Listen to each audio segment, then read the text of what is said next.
Yo, what is up, guys? Welcome to the video. I really hope you enjoy this one because it's been a nightmare trying to get it up for you guys. I haven't slept in 26 hours. I started working on this video about 15 hours ago.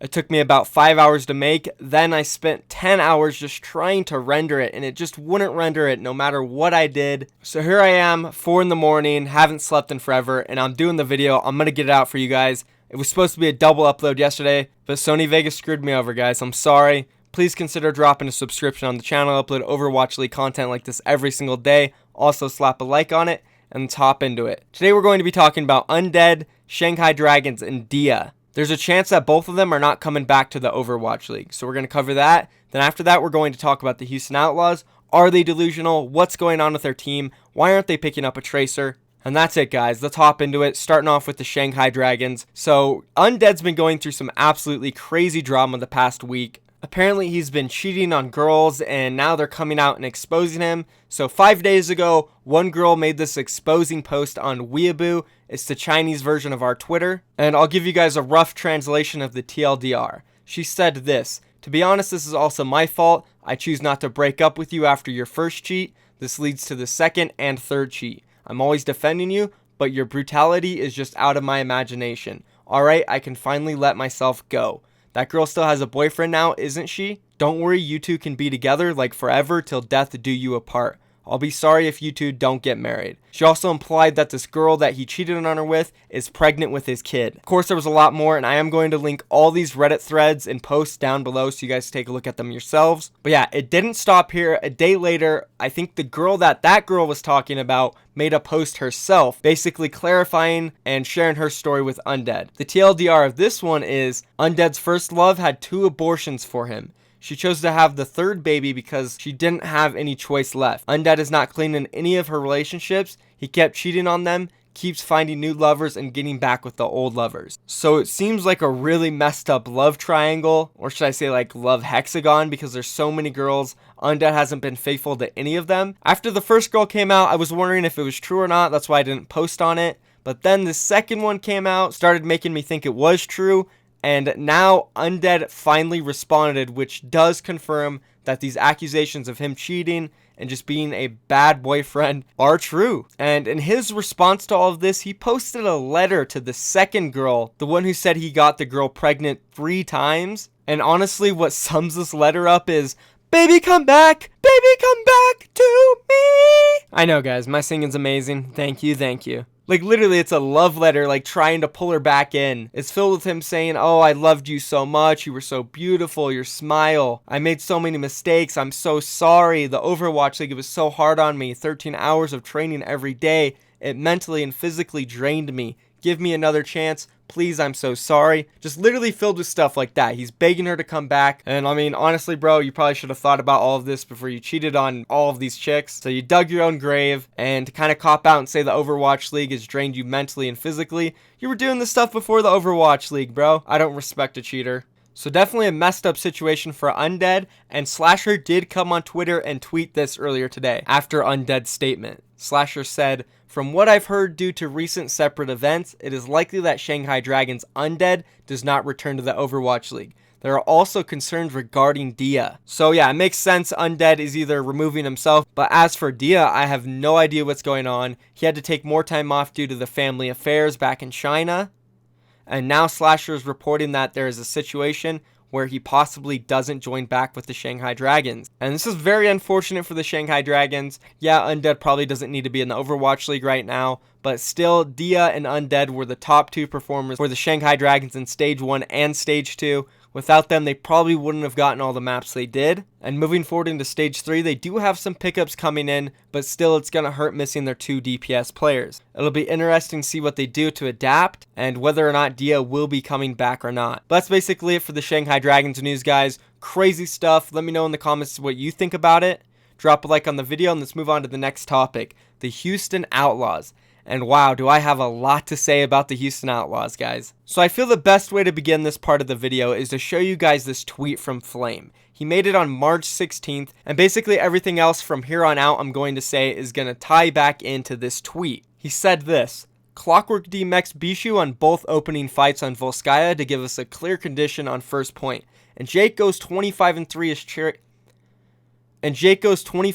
as Tracer on Gibraltar, and we lose both maps where we don't run Tracer in King's Row and Lijiang Control Center. But guys, you don't need a Tracer player, emoji face. So Flame is basically defending their team and saying we don't need a Tracer player, we're good with Jake and Clockwork, don't worry about it guys. Which got me thinking, why do these guys think they don't need a Tracer? I'm pretty sure almost every one of you will agree with me, what the Houston Outlaws needs the most right now is a Tracer. It's just almost impossible not having a full-time Tracer player who can compete against the other Tracer one-tricks in the league. So now let's go ahead and take a look at the Tracer statistics in the entire league and see where Linkser, Jake, and Clockwork stand amongst their fellow Tracer players. So what I've done here is set the timer to show all the Houston Outlaws players along with all of the hardcore Tracer players in the league. So as you can see here, looking at the rating, Clockwork, Jake, Linkser all bottom 5, only Logic's under Linkser, and Jake and Clockwork only above Diya here. Moving on next, we have the kill participation. As we see Jake and Clockwork both way down there. They don't get a lot of kills at all, but we do have Linkser pretty high. But you'll know why he's so high soon. Let's move on to the next one. We have percentage of teams' deaths. And as you can see, Linkser has the most deaths out of any Tracer for their team, by far. And this is why he had so many kill participation, because he plays so aggressive. We'll see in the next statistics where this shows even more. But we have Jake as well down there and Clockwork halfway through. But Clockwork is halfway through because he plays extremely passive, the opposite of Linkser. So here's Linkser at kills per minute. He's really high again, but this is because he plays so aggressive. But then there's Clockwork way at the bottom, showing that he plays extremely passive. That's why he gets no kills, and that's why he has a low amount of his team's deaths, because he really avoids dying by playing passive as hell. Here's the deaths per 10 minutes. As we see, Linkser dies the most in the league, so this backs my claim up of him being the most aggressive, as well as Clockwork and Jake being pretty low on this list as well. Moving on to the next one, we have the KD. Linkser, Logix, and Jake, all bottom 4. Only Diya is under them. So really slacking in the KD department, and even if we look at ults per 10 minutes, Jake, Clockwork, Linkser are all bottom 4. So as we see, they're consistently bottom in every statistic. They all die a lot. Jake and Clockwork don't get any kills at all. Linkser does get kills, but he's just a suicide bot, which is just as bad as not getting kills. So overall, I think it's fair to say that these stats prove that they do not have a good Tracer, and this is the first part of the video that will tie back to Flame's tweet. Clearly this whole team can't agree with him, right? I thought no way the entire team can agree with Flame and think they don't need a Tracer player. They just can't. It doesn't make sense that any pro player would know in this situation that their Tracer play is fine. But if their owner, Flame, who is very involved with the team, by the way, he's always in their videos, he's always in their huddles, he's always at the games, like he's literally always there. He's one of the most involved GMs in the entire league. So we would think that whatever he thinks, his players would also think. So I actually thought the whole team was under this belief with Flame that they didn't need a Tracer and that they're good. But no, Jake seems to disagree. Let's go ahead and take a look at this clip of him talking about his Tracer skills and SBB's Tracer skills. How do I feel about SBB? He's like one of the best Tracers in the league, if not the best. But I also can't really play the way he does, because you can't play that way unless you're really good.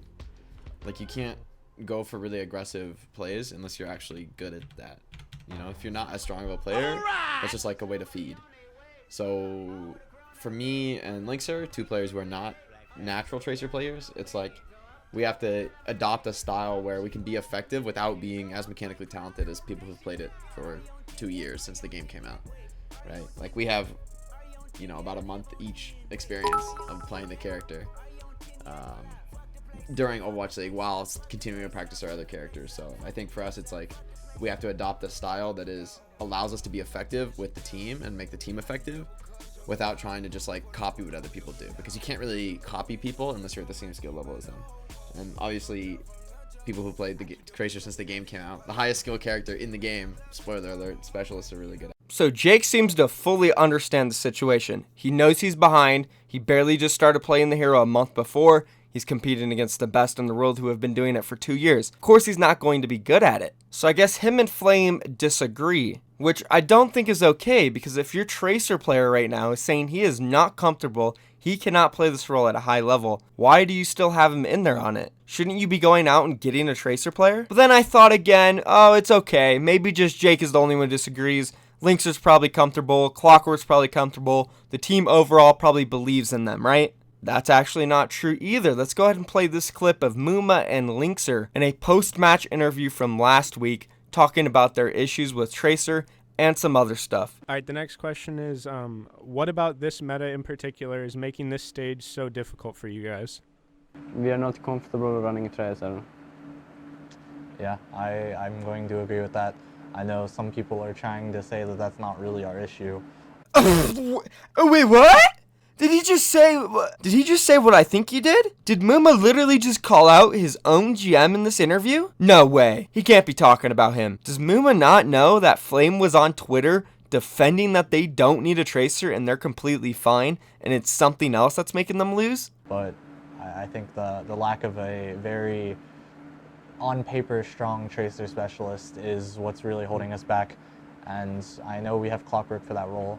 And I know I was very vocal about how great of a player he was going into the season as a whole, even stage 1. And I still stand by what I said, but with the Overwatch League, the level of play has gone up exponentially. Like the way you have to play the game, it's no longer the way you had to play it in Contenders. Everyone's getting better, all the teams are getting better, and now Tracer is more about being really coordinated with your Winston and your Diva so that you can pull off these dives. Before the Tracer, you could be the best team by your Tracer just being like really good at 1v1s and shutting down the enemy Tracer, and that's really what Clockwork like specialized in during stage. In the past before the Overwatch League, and now with that elevated level of play, it's all about diving and blinking really fast and having quick movement and really flashy. And Clockwork, he that's just not his style, and that's really, I think, hurting us pretty badly.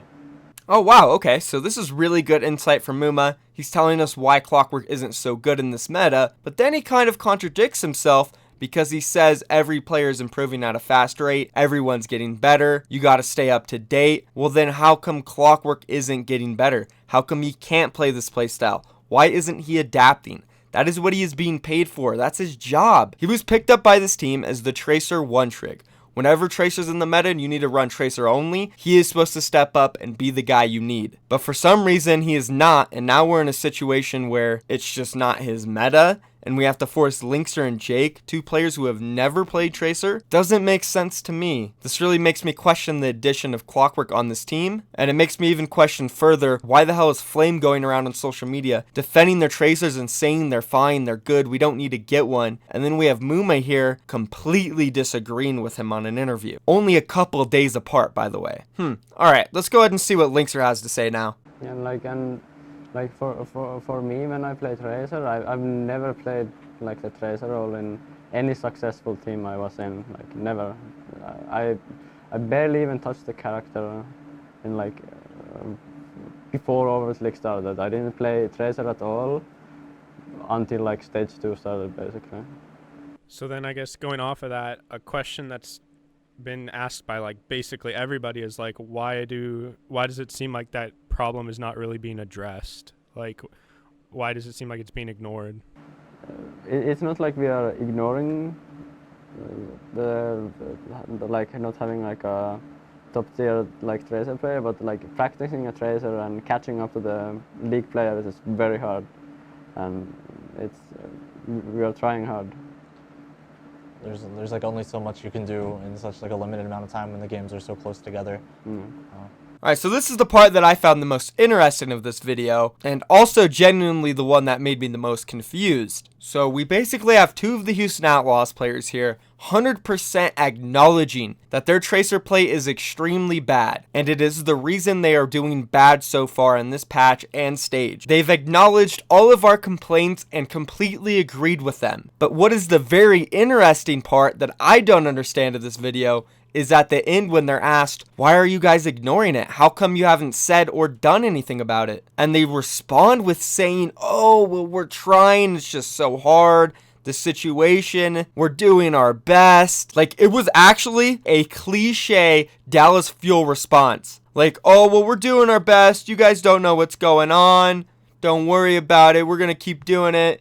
It's not going to work at all, but, we're going to keep bashing our heads against the wall. Screw it. And that genuinely confuses me, guys, because throughout all of these clips, it seems like they know they need a Tracer. They know they need it.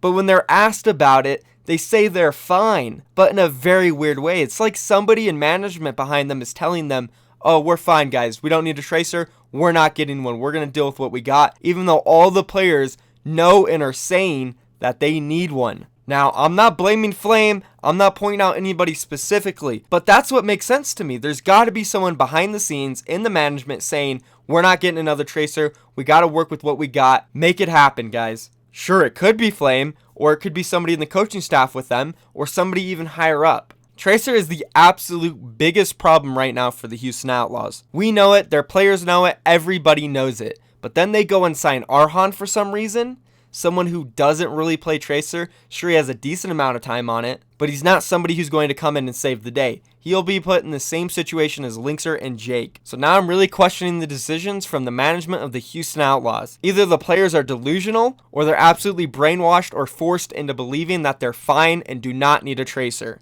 And the management 100% has to be at the forefront of it. And this scares me for the Houston Outlaws. It really does. I see them potentially, now not saying this is going to happen, but potentially they could go down the route of the Dallas Fuel. Because this is how it started for the Dallas Fuel. Everybody expected them to be good. Then they started slumping a little bit. The community started coming down hard on them. Then the management was very lackluster. They didn't give good responses. And they just straight up ignored fixing the issues. And then the pressure from the community just got heavier and heavier on the team. They fully collapsed. And we've already seen the Houston Outlaws sort of go through this. Jake personally, I think, has gone through some issues where he's been letting the community get to him. And hopefully this doesn't affect the whole entire team. Because if it does, they could be in some serious problems, guys. That's the last thing I would want to happen, though, because I do love the Houston Outlaws. They're a great team. I have a lot of friends on it. But hey, this is free game on this YouTube channel, guys. If they're going to screw up like the Dallas Fuel, I'm going to come for them. So this is their warning. Get your stuff together. Sign a Tracer. If not, you're probably going to start getting roasted. I'm being honest. And that's it for the video, guys. If you enjoyed it, please do consider dropping a sub. I upload content like this every single day. Drop a like on it. And once again, oh my god, this was so hard getting out, guys. I honestly struggled so hard with this. I haven't slept in 29 hours. I'm extremely dedicated. I'm going to get another video out today, not just this one, because I promised you guys 2 videos yesterday. I don't care that I got screwed over by Sony Vegas and I couldn't do it. I'm going to make up for it today. I don't care how hard I have to work. I'm dedicated to this channel and my fan base, guys. I love every single one of you. Thank you for watching. Peace. Alright, this better render, dude. If this doesn't render, I'm going to go berserk. I'm tearing my whole room up.